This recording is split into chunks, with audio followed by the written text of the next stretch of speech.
হুজুর আমার দুটো একটা 10টা 20টা নয়, বরং আরব রাষ্ট্র সহ রোম পারস্য এই ছেলেরা ভালো করে শোনো, এই এরা কারা?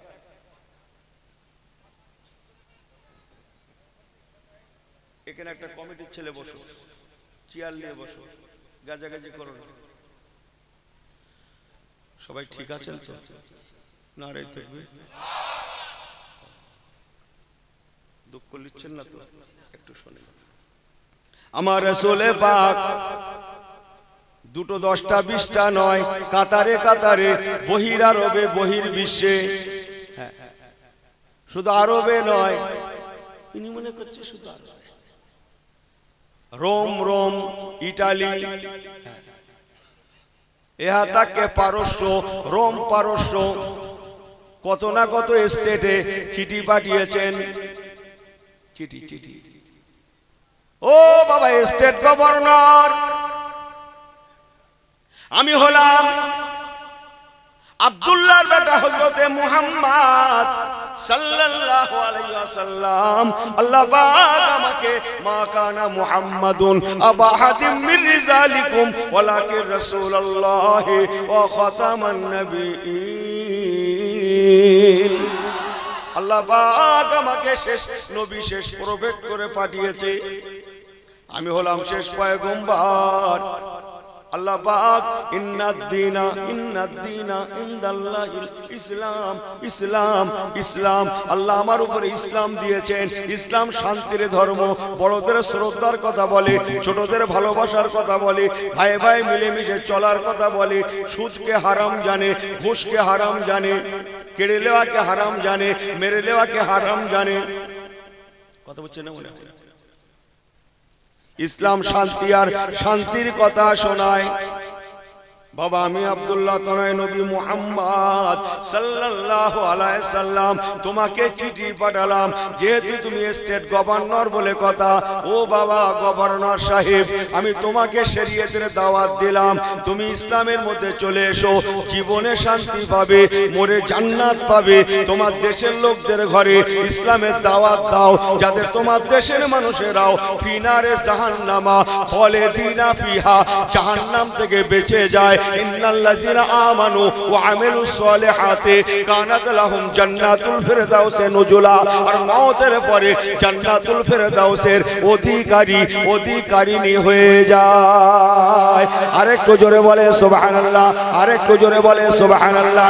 নারে তাকবীর, নারে তাকবীর, নারে তাকবীর। সব বিলকুল ঠিক আছে জি? এখন আপনি বলুন, রোমে চিঠি পাঠানো হবে, পারস্যে চিঠি পাঠানো হবে, আরো তাদের তো জাতীয় ভাষা, দেশীয় ভাষা একটা আছে না নাই? তারা আরবি বুঝবে, তাহলে চিঠিটা কোন ভাষায় লিখতে হবে? তাদের ভাষায়। সকলের ধ্যান ঠিক আছে তো? কাদের ভাষায় চিঠি লিখতে হবে? তাদের ভাষায়। তাহলে লিখবে কে? জানে না তো? ইনি ধর্মের ধ্বজাধারী, ইনি আরবি ছাড়ার কিছু শেখেনি। আমার ভাষার দিকে তাকান না। আহা, আমার রাসূলে পাক সাল্লাল্লাহু আলাইহি ওয়াসাল্লাম অনেক সাহাবায়ে কেরামদের ঘরে, কথা বুঝছেন বাবা, বহির্বিশ্বের শিক্ষা শেখো, গ্রহণ করো। তাদেরকে বহির্বিশ্বের শিক্ষার তালিম দিয়েছিলেন। বলুন না জোরে সুবহানাল্লাহ। হুজুরের মনের তামান্না, আমার সাহাবায়ে কেরামদের মধ্যে যদি অনেকে, কিছু মানুষ অন্তত বহির্বিশ্বের শিক্ষা গ্রহণ করে, তাহলে বহির্বিশ্বে ইসলামের খবরটা পৌঁছানো যাবে। আমি রাসূলের মনের তামান্না, তারা যদি ইসলামটাকে ভালোবেসে নেয়, আমি রসুলকে ভালোবেসে নেয়, ওদের জীবনগুলো সুখময় জীবন হবে, সুখময় জীবন হবে, ওদের দেশটাও শান্তির দেশ হবে, ওদের দেশে চুরি থাকবে না, ডাকু থাকবে না, ফেরেববাজি থাকবে না, ওদের দেশেও শান্তি বিরাজ করবে। একবার কি জোরে বলা যাবে না সুবহানাল্লাহ?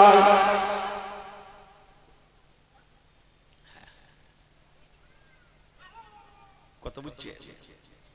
রাসূল পাক সাহাবায়ে কিরামদের মধ্যে অনেককে তালিম দিয়েছিলেন, বাবা শিক্ষা গ্রহণ করো, বহির্বিশ্বের শিক্ষা।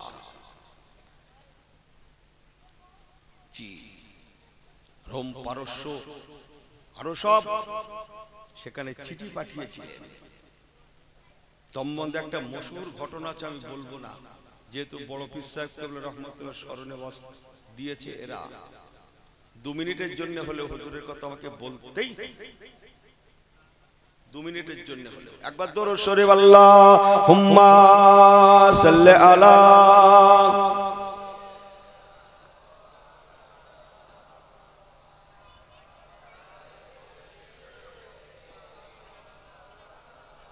पैगंबरों की रौजा देखा दे खुदाया, डरे मुर्ताद से मिला दे खुदाया, शराबे मोहब्बत पिला दे खुदाया, पैगंबरों की रौजा देखा दे खुदाया। जोरे जोरे जोरे अल्लाहुम्मा सल्ले अला।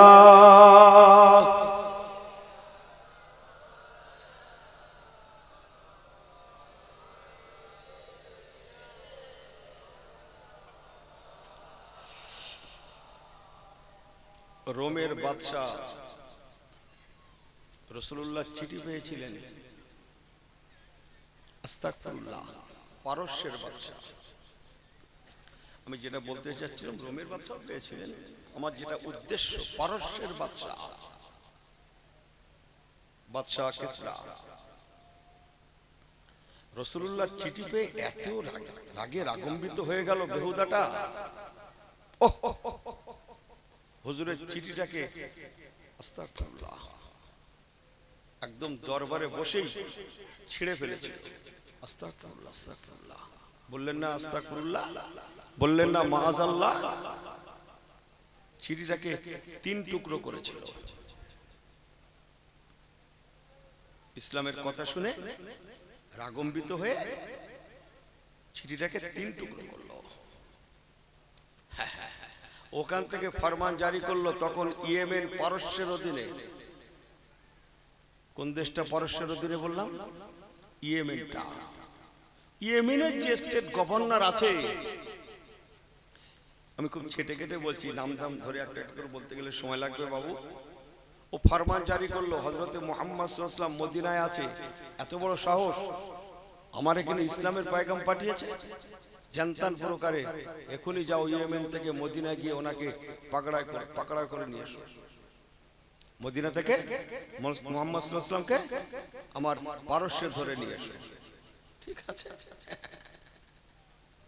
বুঝতে পারছে? কুঁজো চাই, চিত হয়ে শুতে। কি চাই? কুঁজো কুঁজো কুঁজো চাই, কি হয়ে শুতে? চিত হয়ে শুতে। কথা বুঝছেন না? যাই হোক, ইয়েমেনের স্টেট গভর্নর মদিনা শরীফে এসে আমার রাসূলের পাকের কাছে পৌঁছালেন, সামনে বসলেন। অনেক কথা অনেক কথা অনেক কথা, শেষ লাইনটুকু অন্তত বলি। আল্লাহ রসুল ওকে বলছেন, বাবা স্টেট গভর্নর, যাও, তোমার সেন্ট্রাল থেকে তোমাকে হুকুম করেছে তো আমাকে ধরে নিয়ে যাওয়ার, আমি পালিয়ে যাব না, কালকে এসো, কালকে এসো। ঠিক আছে, কালকে আসবে। তারপর দিনে গেছে, বাবা কে নিয়ে যেতে বলেছে? না, আমাদের সেন্ট্রাল থেকে অর্ডার আছে। কোথা থেকে? সেন্ট্রাল থেকে। সেন্ট্রাল কোথায়? পারস্য। ও আল্লাহ রসুল বলেন বাবা সেন্ট্রাল থেকে অর্ডার আছে? জি জি হ্যাঁ। আমার আপনার নবী বলেছিলেন, ও বাবা ইয়েমেনের স্টেট গভর্নর, ভালো করে খবর নিয়ে দেখো, তোমার স্যার কাল রাত্রে মরে 3 টুকরো হয়ে পড়ে আছে। তোমার স্যারের বডিটা আল্লাহর হুকুমে 3টে টুকরো হয়ে জমিনে পড়ে আছে। আমি রাসূলুল্লাহ চিঠিটা 3টে টুকরো করেছিল, ভালো করে খবর নাও, তোমার স্যারের বডিটা 3টে টুকরো হয়ে পড়ে আছে। সুবহানাল্লাহ বলবেন না? আপনাদের কাছে একটু নতুন লাগছে হয়তো, 2 মিনিট বলবো, বেশি বলবো না। আমি রেডিমেড আছে যাবো, রেডিমেডে না গেলে দাওয়াত পত্রের ব্যাপার তো আবার রেডিমেডে কিছু লাগে বলে না, কি লাগে কি লাগে না এই কথা বোঝেন না। রেডিমেড যা শুনে অভ্যস্ত তাই না বললে ঠিক জানো কি বললো বলতো দেখে বুঝেছি না, আমিও তো বুঝলাম না, তার মানে আমার শেষ হয়ে যাবে।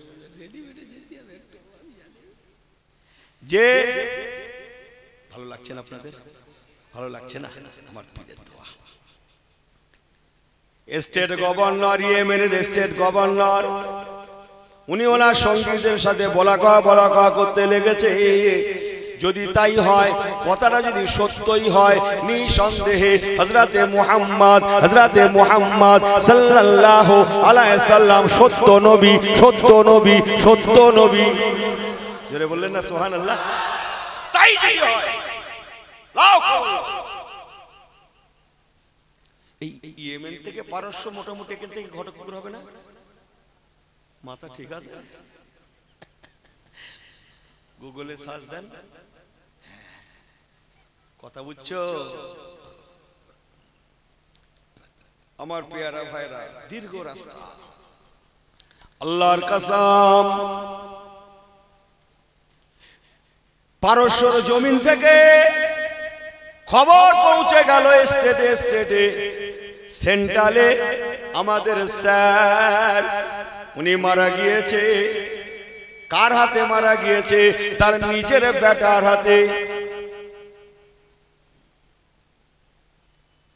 বেটার নাম শেরওয়া, বাদশাহ শেরওয়া। যে কি বলে, আরে আরব জগতে বোঝেন না কি বলে? যুবরাজ বোঝেন না আপনারা? যুবরাজ কি বোঝেন? যুবরাজ শেরওয়ার হাতে মারা গিয়েছে। একটু বলে নি পরের কথার আগে, ভালো লাগবে আপনাদের, জান ঠান্ডা হয়ে যাবে। যে শেরওয়ার, যে যুবরাজ শেরওয়ার নিজের বোন ছিলেন ইমাম হোসেন রাদিয়াল্লাহু তাআলা আনহুর বিবি হযরত আম্মা জান। ইমাম হোসেনের বিবির নাম কি?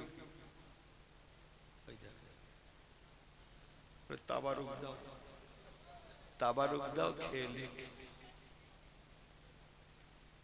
ইমাম হোসেন হুজুরের বিবির নাম কি?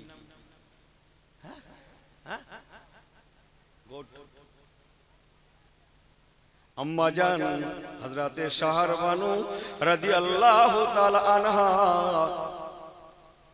শাহরবানু বোনের নাম, ভাইয়ের নাম শেরওয়া, শেরওয়ার বাবার নাম বাদশাহ কিসরা। যুবরাজ শেরওয়ার হাতে, শেরওয়া বোনের নাম শাহরবানু, যিনি আম্মাজান হয়েছিলেন ইমাম হোসেন রাদিয়াল্লাহু তাআলা আনহুর হাতের পানি গ্রহণ করেছিলেন। আর একবার জোরে বলে সুবহানাল্লাহ। একটা সাবজেক্ট ধরে বললে বেশ ভালো লাগে, কথা বলেন না? বলতে গেলে সব দীর্ঘ সময় দরকার। ঘড়ি টড়ি খুলে লাগো, খেয়ে দিয়ে লাগো, যখন হোক শেষ হবে, আজ নাহলে কাল হবে। এরকম করে ঠিক হয় না। আমিও কি বললাম কি হলো ঠিক বুঝতে পারছি, তবু যখন বলে জুড়ে ফেলেছি একটুখানি আর হাফ লাইন যাবেন নাকি, এগোবেন নাকি? চলেন ঘুরে আসি, আগে বাড়েন। আমার পেয়ারা ভাইরা, আল্লাহওয়ালা গনেরা, আমার পেয়ারা ভাইরা, যুবরাজ শেরওয়ার হাতে রাতের গভীরে মারা গেল, টুকরো টুকরো হয়ে গেল। আল্লাহর কসম, খবরটা যখন ইয়েমেনের জমিনে পৌঁছে গেল, ইয়েমেনের স্টেট গভর্নর যে ছিল অগ্নি উপাসক, কি উপাসক? আরে সূর্য পুজো করত। কোন দিকে ফিরে? আরে পুকুরে গোসল করতে গিয়ে কোন দিকে ফিরত? কোন দিকে? এতটা পানিতে দাঁড়িয়ে আজকে বুঝতে পারতা নেই আমলো আকাশের দিকে, সূর্যের দিকে ফিরে। আমার আল্লাহওয়ালা বাবাজেরা, ওরা যখন খবরটা পেয়ে গেল সত্যই সেন্ট্রালে আমাদের স্যার মারা গিয়েছে, যুবরাজের হাতে মারা গিয়েছে, স্টেট গভর্নর আর কাল বিলম্ব করলো না, নিজের মন্ত্রীবর্গ সহ চলো আর দেরি করব না, চলো মদিনা যাব, মদিনা যাব, মদিনা যাব।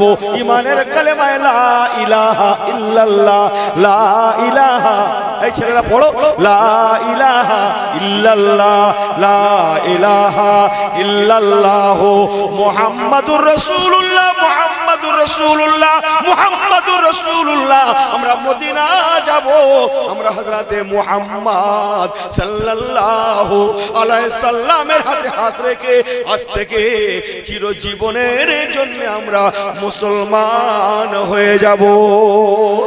ও নওজওয়ানেরা, ওই চিঠির ওসিলায় টোটাল ইয়েমেনটা ইসলামের ছায়াতলে পরের দিনেই চলে এসেছিল। সেন্ট্রাল কবে ছিল আর আজকে বলবো না, মুক্তাসার করলাম। এই জন্য বলছিলাম শিক্ষার দরকার আছে না নাই? না, একটু দুনিয়াদারি কথা বলি তো। দুনিয়াদারি এক বোকা বব্বর মাথা মোটা নিরক্ষর দা গ্রেট কথা বলেন না, ও বাসে উঠেছে। কোথায়? বাসে কিচ্ছু লেখাপড়া জানে না, এক লাইন করতে পারে না, নাম সই করতে পারে না। অনেক আগে, এ গ্রামে না, অন্য গ্রামে না। এ গ্রামে বলে ভাই সেগুলো দাওয়াতটা শেষ করতে পারবে, অন্য গ্রামে না। উনি বাসে উঠেছে, মাথা মোটা, কিচ্ছু জানে না, লেখাপড়া কিচ্ছু জানে না, পেটে বোম মারলো, একটা অক্ষর বার হয় না, কথা হচ্ছে না। উনি বাসে, এখন বাসে উঠেছে, কয়েকটা লেডিস সিট খালি আছে। কি সিট বললো? এই লেডিস বোঝেন না, হ্যাঁ ও করে না কেন? লেডিস মানে হ্যাঁ মেয়ে ছেলে, ওনাদের তো এমনি 3 রকম নাম রে বাবু। বাড়ি যখন থাকে তখন কি বলে?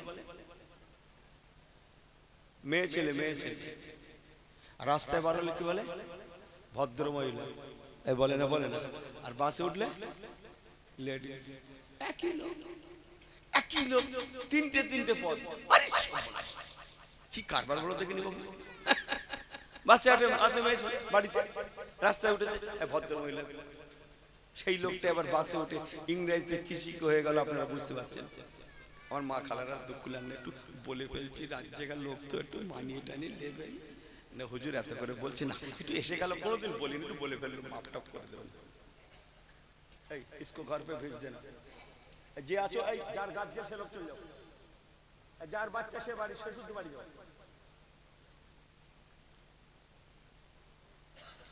কথা বলছি কারবার শেষ গেল। একবার তকবীর দেন তো, নারে তকবীর। বাহ, খুব সুন্দর তো। আপনাদের ভালো লাগছে না? চলো, কি বলছিল? দুনিয়াদারি কথা। এখন এই মাথা মোটা, পেটে বোম মারলো, একটা অক্ষর বার হয় না। ইনি উঠেছে বাসে, উঠে সেদিন কি বললাম, একটু আগেকার যুগে তখন বাসে লেডিস সিট থাকতো, বুঝলেন না? এখন লেডিস সিট খালি আছে, উনি সেখানে বসে গেছে। এমনি জেনারেল সিট খালি নেই। আমরা যেটা বসে ওটা কি সিট? জানেন না? খবর বলে জেনারেল রে বাপু, মানে যে আগে আসবে সেই বসবে। সে মেয়ে ছেলে বসুক হোক, আর মদ্দালো পুরুষ হোক, আর চাই হিজড়ে হোক, যে সুযোগ পাবে সে বসবে। इसको জেনারেল সিট বলা जाता है। समझ में आई बात ना जी? হ্যাঁ, যে আসবে সে বসতে পারবে। এই সিটের নাম কি? General seat. আর পার্টিকুলার ওদের জন্য उसको बोला जाता है लेडीज सीट। এই তো ঠিক আছে। এখন এত কিছু লেখাপড়া জানে না, ও লেডিস সিট কি জেনারেল বোঝে না, সোজে না, খালি হয়েছে বসে গেছে। পরের স্টপেজে কটা মেয়ে ছেলে উঠেছে, উঠলে এ তো চুপচাপ বসে আছে, তো কিছু বোঝে না। মেয়ে ছেলে দাঁড়িয়ে আছে, পাশে আসে লোক ছোট বড় বলছে, ও দাদা ওঠেন ওঠেন, দেখছেন না লেডিস দাঁড়িয়ে আছে, আপনি বসে আছেন, দেখছেন উপরে কি লেখা আছে? কন্ট্রাক্টর এসে বলছে, ওঠেন, লেডিস দাঁড়িয়ে আছে, আপনি এখানে বসে আছেন, দেখছেন উপরে লেখা আছে? ও ফিরে দেখে, হ্যাঁ উপরে এক লাইন লেখা আছে। কি লেখা অত পড়তে পারবে না, লেখা আছে মহিলা দিকের জন্য। কাদের জন্য? মহিলা দিকের জন্য। এখন হাজারো একবাস লোক, সেখানে একটা মেয়ে ছেলের জন্য উঠিয়ে দিয়েছে, উঠে দাঁড়াতে হয়েছে, একটা লজ্জার ব্যাপার তো। ও পাক্কা নিয়ত করেছে, কি সর্বনাশ, লেখাপড়া না জানার জন্য কি বেইজ্জতি হলো। ঠিক আছে, যা হয়েছে হয়েছে, আজকা কাব কাল পার নেই ডালেগা, যা হওয়ার হয়ে গেছে, দোসরা বারা নেই। জীবনে যদি বেঁচে থাকি আর কোনোদিন যদি বাসে উঠি, যে সিটের উপরে লেখা থাকবে ও সিটে বসার নেই, পাক্কা নিয়ত করলে হোগা হোগা। জীবনে যদি বেঁচে থাকি আর যদি কোনদিন বাসে উঠি, যে সিটের উপরে লেখা থাকবে ও সিটে বসার নেই, পাক্কা নিয়ত। এখন পরে আবার একদিন কোথায় যাবে মাথা মোটা আল্লাহ জানে, সে ঘটকপুকুর জায়গার, কলকাতা জায়গার, দিল্লি যেখানে যাবে, উঠেছে। সেদিন কালক্রমে জেনারেল সিট খালি আছে। কি সিট খালি? General seat. এখন হয়েছে কি, ওই সিটের উপরে লেখা আছে পকেট মার হইতে সাবধান। কি লেখা আছে? পকেট মার হইতে সাবধান। ও দেখছে সম্পূর্ণ সেই লেখা, তো আবার পাস লেগে ও আর বসে। সবাই বলছে দাদা বসেন, দাদা বসেন। ও মনে মনে বলছে এরা সব পারে, বসাতেও পারে, আর মেয়ে ছেলে আসলে ওটাতেও পারে। আমি দাঁড়িয়ে দাঁড়িয়ে কলকাতা যাবো, তো কোন বাপের বেটা বসে, কোন বাপের বেটা গেলে বসে, আমি দাঁড়িয়ে যাবো তাও ঠিক আছে। তারে যদি কেউ বসাতে পারে আর সে যদি বসে, পুরো দাঁড়িয়ে দাঁড়িয়ে কলকাতা। আর চোর ভাড়া কি কম লেছে যে তুমি ভাই দাঁড়িয়ে এসছো, 2 টাকা কম দাও? কথা বুঝছেন না মনে হয়। আমার পেয়ারা আল্লাহ ওয়ালা গনেরা, বদরের ময়দানে নবী আমার জিহাদে বদরের ময়দান থেকে জয়ী হয়ে ফিরে আসলেন। এদিক ওদিক মনোযোগ দেবেন না, ঘরে যাবেন না, কথা এক জায়গায় খুঁজে পাবেন না। আপনার মা বাবা দোয়ালি বলছে, জিহাদে বদরের ময়দানে নবী আমার 313 জন সাহাবায়ে কেরাম দিগকে নিয়ে বিজয় লাভ করে ফিরলেন। জোরে বলেন সুবহানাল্লাহ, আর একটু জোরে বলেন সুবহানাল্লাহ। বিজয় লাভ করে ফেললেন। দুশমন পক্ষের বহু মানুষ, বলতে পারেন 70 জন বন্দী হয়ে গেল। বলুন না জোরে সুবহানাল্লাহ। দুশমন পক্ষে 70 জন মারা গেল, 70 জন লোক মারা গেল, আর 70 জন লোক বন্দী হল। কজন বলল? 70 জন। ওয়াজের প্রসঙ্গ কিন্তু একই জায়গায় আছে, বলো, নড়াচড়া করলে ওয়াজ ঘরে যাবে না। 70 জন লোক বদরের ময়দানে দুশমন পক্ষে মারা গেল, আর 70 জন লোক, জোরে বলেন কি বললাম, বন্দী হয়ে রাসূলুল্লাহর করায়তে চলে আসলো। আল্লাহ নবী রাহমাতুল লিল আলামিন যারা বন্দী হয়েছিল, আবু জাহেল আবু লাহাবের বাহিনীদের মধ্যে যারা দাস দাসীতে পরিণত হয়েছিল, বন্দী হয়ে গিয়েছিল, তাদের মধ্যে অনেকে লেখাপড়া জানা মানুষ ছিল, লেখাপড়া জানা মানুষ, পড়াশোনা জানা মানুষ, অনেক এডুকেটেড ম্যান ছিল, তার মধ্যে শিক্ষিত মানুষ ছিল। আমার রাসূল পাক সাল্লাল্লাহু আলাইহি সাল্লাম শিক্ষার গুরুত্ব বোঝাতে ওই বদরের ময়দানে 70 জন যারা বন্দী হয়েছিল মক্কার মানুষেরা, তাদের মধ্যে যারা শিক্ষিত মানুষ ছিলেন, এডুকেটেড ম্যান ছিলেন, তাদের ঘরে নবী আমার লক্ষ্য করে বলেছিলেন, বাবারা তোমরা এক একজন ব্যক্তি 10টা করে বাচ্চাদের পড়াবে, 10টা করে বাচ্চাদের পড়াবে। বন্দীদের ফতোয়া দিলেন। ওই বাচ্চারা যখন অক্ষর শিখে যাবে তখন তোমাদের মুক্তি দেওয়া হবে, মুক্তি দেওয়া হবে। ও আবু জাহেলের লোকেরা, তোমরা তো এখন আমাদের কাছে বন্দী হয়ে গিয়েছো। যে মুক্তি পেতে গেলে কিছু লাগে না, লাগে না? হ্যাঁ লাগে তো। জেল জরিমানা সব আসে না, আসে না? 2 বছর 5 বছর আসছে না? আল্লাহ রাসূল ফতোয়া দিলেন যে যত তাড়াতাড়ি বাচ্চাদের অক্ষর জ্ঞান শেখাতে পারবে, সুবহানাল্লাহ বললেন না? ও দুশমনেরা, তোমরা আমাদের মধ্যে যারা পড়াশোনা জানে না তাদেরকে 10টা ছেলে বাচ্চাদের অক্ষর জ্ঞান শেখাবে। যেদিন এই বাচ্চাগুলো অক্ষর জ্ঞান শিখে যাবে সেই দিন তোমরা মুক্তি পেয়ে যাবে। যে যত বেশি আগে আগে আগে আগে আগে আগে অক্ষর জ্ঞান শেখাতে পারবে, অক্ষর জ্ঞান শেখাতে পারবে, অক্ষর জ্ঞান শেখাতে পারবে, সে তত আগে আগে আগে আগে নাজাত পেয়ে যাবে, খালাস পেয়ে যাবে, মুক্তি পেয়ে যাবে। মুসলমান, আমার রাসূলুল্লাহ বদরের ময়দানেও গুরুত্ব দিয়েছিলেন শিক্ষা, এডুকেশনের গুরুত্ব দেওয়াতে আমার আপনার নবী এই ফতোয়া জারি করে ইসলামের মধ্যে শিক্ষার আনয়ন করেছিলেন।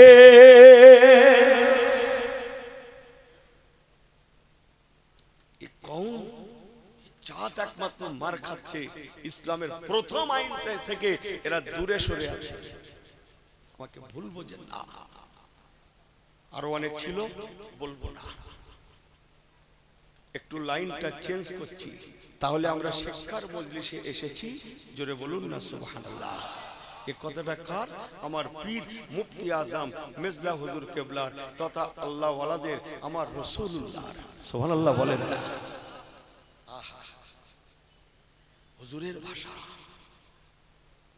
কমপক্ষে 1টা ঘন্টাও যদি তোমরা শিক্ষা শিখতে পারো, সারা রাত নফল ইবাদতের থেকেও বেশি সওয়াব আল্লাহ পাক দান করবেন। বলবেন না জোরে? তাহলে হাদিস পাকটা বলি, বাংলায় বললাম তো, একটু হাদিসের ভাষায় শুনুন। ক্বালা রাসূলুল্লাহ সাল্লাল্লাহু আলাইহি ওয়াসাল্লাম তাদারুসুল ইলমি সাআতাম মিনাল লাইলি খায়রুম মিন ইহয়াহা। আল্লাহ রাসূল বলেছিলেন, বাবারা, রাতের ভাগে কমপক্ষে যদি সাআতাম মিনাল লাইলি 1টা ঘন্টাও তোমরা শরীয়তি শিক্ষা গ্রহণ করতে পারো, আমি রাসূলুল্লাহ বলে গেলাম তামাম রাত নফল ইবাদত থেকে আল্লাহ বেশি বেশি সওয়াব দেবেন। আল্লাহুম্মা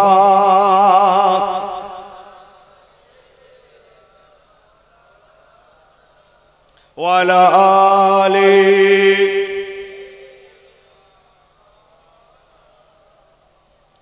আওয়াজটা চেপে যাচ্ছে, আমার দোষ নাকি? এই আওয়াজটা চেপে গেল না, কার দোষ? আমার তো না আমাদের? সবাই মিলে একটু জোরে বলেন। আওয়াজটা একটু জোরে হওয়ার দরকার ছিল না, ছিল না? এই ওদিকে কি হচ্ছে আপনারা শোনেননি? ফিলিস্তিন, হ্যাঁ, ইসরায়েল কি হচ্ছে শোনেননি এখনো? এই ছেলেগুলো এদের চোখ করছে এখনো, এখনো চুপচাপ থাকবেন, শুয়ে থাকবেন, ঘুমিয়ে থাকবেন? একটু জাগুন, বাঁচবো ইসলামকে বুকে নিয়ে, বাঁচার মতো বাঁচবো। সুবহানাল্লাহ কবে বলবেন? হুজুর আমার দুনিয়াতে আসলেন, মাত্র 63 বছর দুনিয়া করলেন। রাসূলে পাক যখন 40 বছর বয়সে পৌঁছালেন, আল্লাহ পাক হুজুরকে সর্বপ্রথম কোরআন দান করছেন, যে কোরআনের ভাষাটা ছিল এডুকেশন, এডুকেশন, এডুকেশন, শিক্ষা, যাকে আরবি পরিভাষায় কোরআন পাকের পরিভাষায় বলা হয় ইকরা। জোরে বললেন না সুবহানাল্লাহ?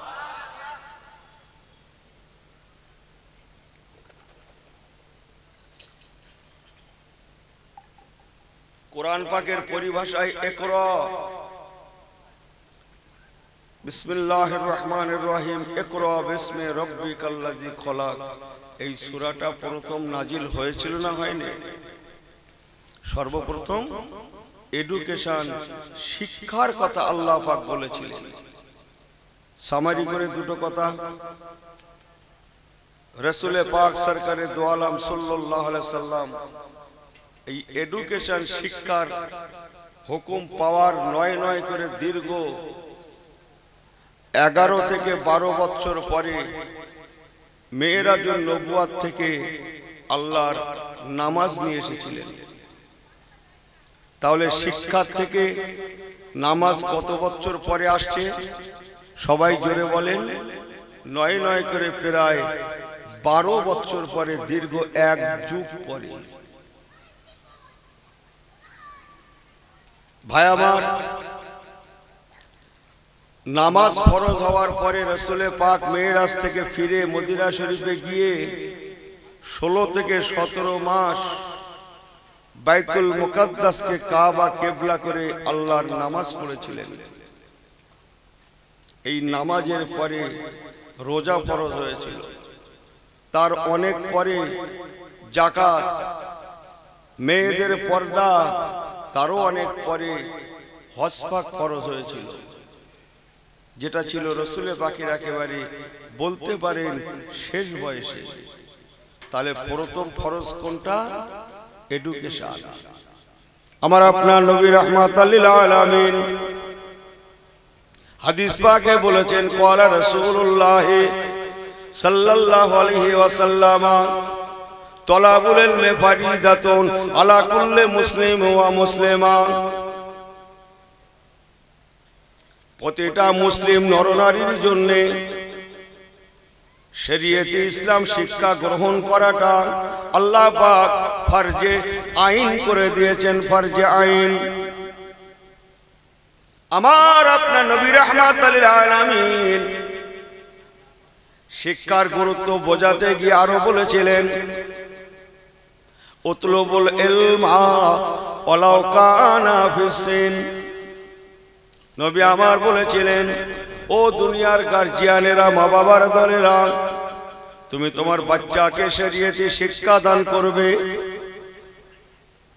তোমার বাচ্চা বাচ্চিকে শরীয়তে শিক্ষার সাথে সাথে পাশ্চাত্য শিক্ষাটাও দান করবে। আমি রাসূলুল্লাহ বলে গেলাম, নবী আমার বলেছিলেন, উতলুবুল ইলমা ওয়ালাউ কানা ফিসসিন।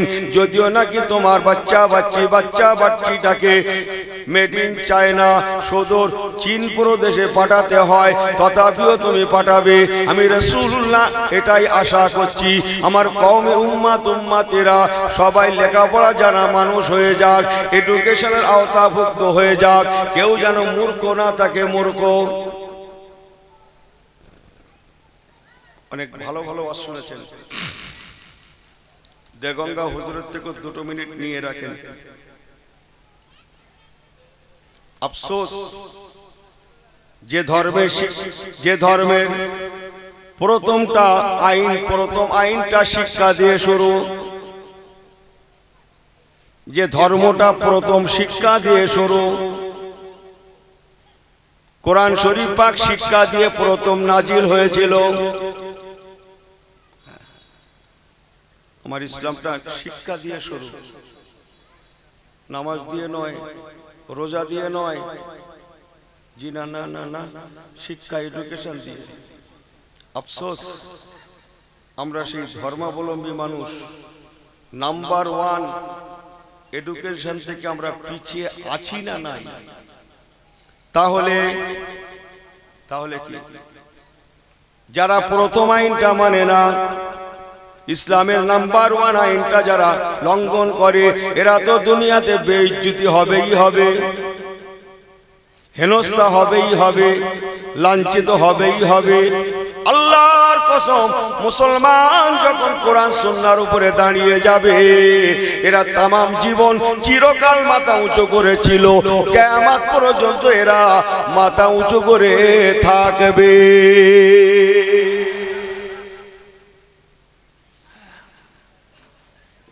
अन्यथा बेइज्जती होने के लिए अब तैयार हो जाना। समझ में आई बात ना जी? কথা বুঝছেন? এডুকেশন, শিক্ষা। নবী আমার বলেছিলেন, সবাই ধ্যান লাগিয়ে শুনছেন তো, উতলুবুল ইলমা ওয়ালাউ কানা ফিসিন।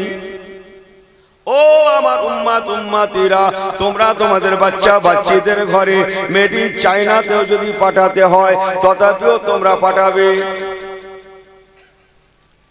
মেড ইন চায়নার কথা রাসূলুল্লাহ বলেছিলেন কেন? সেখানে কি পড়ানো হয়? কথা বলছেন না? আমার রাসূল পাক এটাই বোঝাতে চাইলেন, তোমরা পাশ্চাত্য শিক্ষারও মানুষ হবে, কেউ বা ডাক্তার হবে, কেউ বা উকিল হবে, কেউ বা ব্যারিস্টার হবে। আমার নবী পাকের মনের তামান্না পাশ্চাত্য শিক্ষার মানুষ হয়ে যাবে, যাতে করে আমার মুসলমান উম্মতের প্রয়োজন, মুসলমান উম্মতের প্রয়োজন মুসলমানদের মধ্যে থেকে মিটে যায়, মিটে যায়, মিটে যায়। আমার মুসলমান উম্মতেরা, আমার উম্মতে মুহাম্মাদিরা যাতে অন্যান্যদের কি দ্বারস্থ না হয়, এদের ঘরে দ্বারস্থ হতে না হয়, এদের প্রয়োজনটা যেন এদের মধ্যে থেকেই মিটে যায়। ইনি পর্দার রস শুনছে আজকে 31 বছর, পর্দার রস শুনছে। পর্দা ফরজ, বাড়ি ওই পর্দা করছে, এটা সেটা করছে, নিজের বিবি বৌমা আরো সব। আল্লাহর কসম, সারা জীবন পর্দার রস শুনবেন। মেয়েরা পর্দা করবে ঠিকই, কিন্তু আবার কিন্তু কি, কিন্তুটাই আছে। হ্যাঁ, ডাক্তার দেখানোর জন্য ঘটকপুরে যেতে হবে না, কলকাতায়, বারুইপুরে, ক্যানিংয়ে টেকারে উঠতে হবে না, হবে না। হ্যাঁ, অটোতে, টোটোতে, আর একটা আছে বলবো, ইঞ্জিন ভ্যান। কথা বুঝছেন না মনে হয়? কি টোটোয়, অটোয়, টেকারে, বাসে, ট্রেনে, ইনি একা না আরো আছে? আরো প্যাসেঞ্জার আসে না? ইনি একা? কথা বলে? হ্যাঁ, অনেকটা দূর যাবে, অল্প একটুখানি বসার জায়গা আছে, সেখানে প্লেস নেবে বলে পাশের লোকটাকে বলছে চেপে বসে। কি বসেন? চেপে বসে। এখন বাসের লেডিস সিট আছে, আছে, যে যেখানে জায়গা পাবে সে সেখানে বসবে। তাহলে পাশে বসেছে ফেরেশতা, তো কি ফেরেশতা না?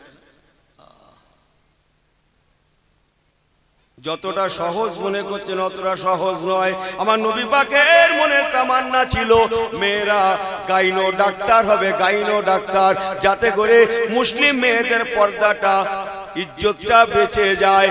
আমার মুসলমান, আমার উম্মতিদের মেয়েদের পর্দা পশিদাটা বেঁচে যায়, এদের বেপর্দা হতে না হয়। মেয়েরা গাইনো ডাক্তার হবে। আমার কওমের প্রয়োজন কওমের মধ্যে থেকে মিটে যাবে, মিটে যাবে, মিটে যাবে। কেউ বা ডাক্তার হবে, এই যদি ইমান ডাক্তার হয়, এর মধ্যে ইমান থাকতে হবে তো, নামাজ থাকতে হবে তো, মুসলমান। তাহলে ও তো জানে ফরজ কতটা, নাভি থেকে হাঁটু নিচু পর্যন্ত ফরজ তো। ঢাকা এই ডাক্তারটা যদি ইমানদার হয়, আপনিও ইমানদার, আপনার ইজ্জত আবরু যাতে বেঁচে যায় সে চেষ্টা সে করবে কি করবে না? এই কথা বলেন না কেন আপনারা? হ্যাঁ, আমার নবী পাকের মনের তামান্না, কেউ বা উকিল হবে, কেউ বা ব্যারিস্টার হবে, কেউ বা কি থানা করে যাবে না? হ্যাঁ, ওসি, এসপি, ডিএসপি। হ্যাঁ, আমার দাদা হুজুর কিবলার বহু খলিফা ছিলেন যারা বড় বড় পদের অধিকারী ছিলেন।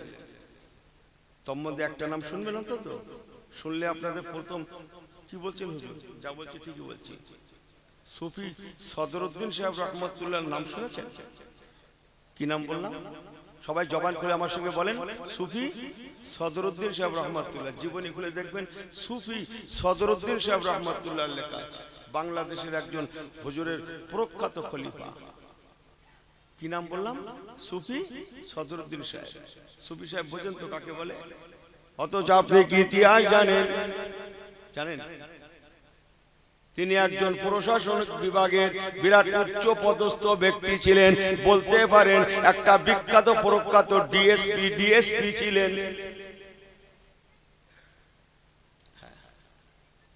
কথা বুঝছেন না মনে হয়? যে প্রখ্যাত ডিএসপি ছিলেন। সংক্ষেপ, আমার আল্লাহওয়ালা বাবা জেরা, আমার রসুলে পাকের মনের তামান্না, আমার কওমের প্রয়োজনটা যেন কওমে মিটে যায়। হুজুর এটাই বোঝাতে চাইলেন তোমরা বহির্বিশ্বের শিক্ষা গ্রহণ করবে, বহির্বিশ্বের শিক্ষা। সারা পৃথিবীতে ইসলাম পৌঁছালো কি করে আপনি জানেন? এই ছেলেরা আমার দিকে ফেরো, অনেক ভালো ভালো ওয়াজ শুনেছো, জানো বহির্বিশ্বে ইসলাম কি করে পৌঁছেছে? আমি ইউনুস তেলেগু ভাষা জানি না, কিন্তু যা জানি না স্বীকার করতে অসুবিধা আছে? কি ভাষা? মালাড়ি ভাষাও জানি না। কথা হচ্ছেন না? এমনি করে হাজার ভাষা আছে আমি জানি না।